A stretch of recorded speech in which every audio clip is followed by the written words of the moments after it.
Joining us now to review some of the headlines of today's newspapers from around the world is Arise News analyst Emmanuel Efeni. Great Malabite. Good to see you. Yes, we missed you on Friday. Yes, but Rufa and Tundu. Well, good morning, Rufa. You're looking dapper and this is your royal blue. Wait till you see my partner in crime. Okay. Yes. Well, Tundu, and is that your great. partner in crime? No, just it's a surprise. You see. Good morning, Victoria. Tundu MK Abiola. Good morning. Yes, let's start the review with this day.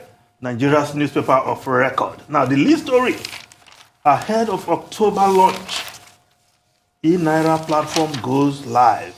Records 1 million hits in days after unveiling, according to analytics.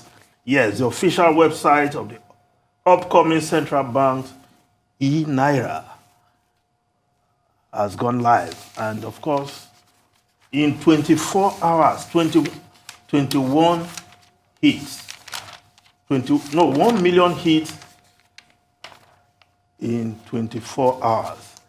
Now, Nigerians are looking forward to this. Obviously, this is a reflection of the level of interest in the proposed digital currency. You dealt with this matter earlier with Rotus, but Ruben is saying that we still need to do some campaign to bring out the dinosaurs to be part of this new trend. Ruben, I hope you will join the queue very early in the day.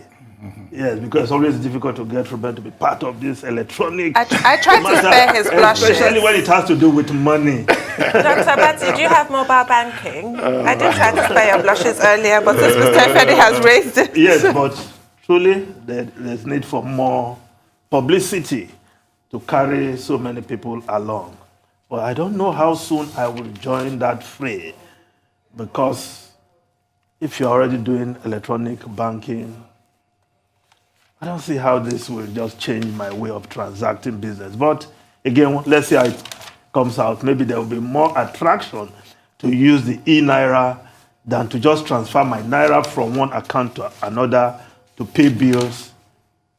I've not seen the advantage it will confer on me if I just stop using my card in making purchases, in doing business, paying bills, and I switch to E-Naira.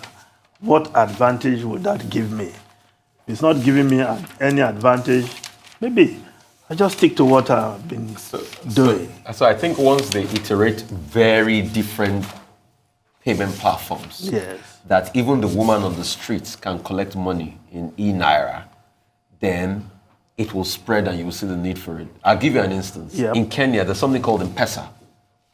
M-Pesa is so popular that police officers collect bribe in M-Pesa in Kenya. That's how popular it is.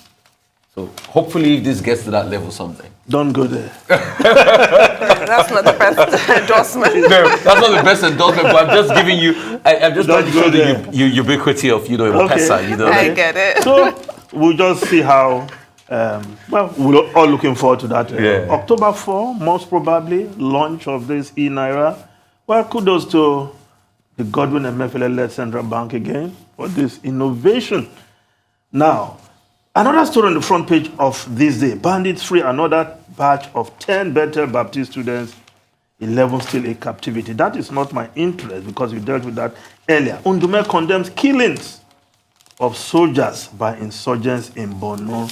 That in itself is worrisome because according to the report, Nigerian soldiers again were ambushed by these Boko Haram linked to ISWAP, killing several of them. The incident reportedly took place between Mate and Dikwa Council areas when the insurgents fired rocket launchers at military trucks, killing many of these soldiers. Perhaps somebody is leaking secrets of the movement of our troops to these insurgents, and I think it's something the military should work on. Now, the Daily Independent newspaper, the lead story about CBN also, Central Bank may tackle FX crisis with Naira devaluation rate hike. Yes, according to this report, analysts have said that with a $7.5 billion boost to reserves over the past 30 days, the central bank may tackle the biting foreign exchange scarcity by injecting more dollars into the system. Whether that will bring the rates down or bring about rate convergence between the official rates and the parallel market rate, left to be seen if central bank decides to go that route. Now, the Guardian newspaper, oil nears $80 with slim chances for more revenue due to theft. Now, despite ongoing amnesty and other measures to address crude oil theft in the Niger Delta region, and over 32 billion naira paid between January and July on pipeline security and maintenance costs, Nigerian production challenges appear unabated as frequent pipeline sabotage is expected to see the country's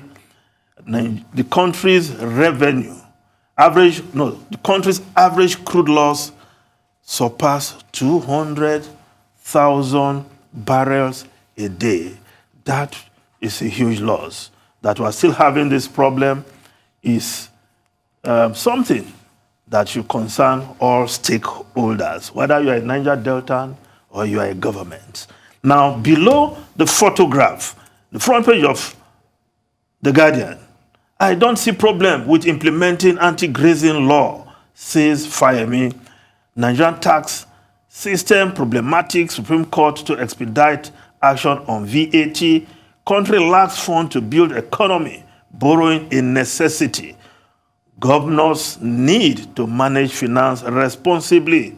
El-Rufai Akeredolu altercations on open grazing needless. Now, Governor Fayemi is speaking for the governors because he's the chairman of the Nigerian Governors Forum. And for him, I don't think there should be a problem because long before he came to power, Ayo Fayoshi, then governor, has already enacted anti-open grazing law. Now, if we just look at the foreign newspapers quickly.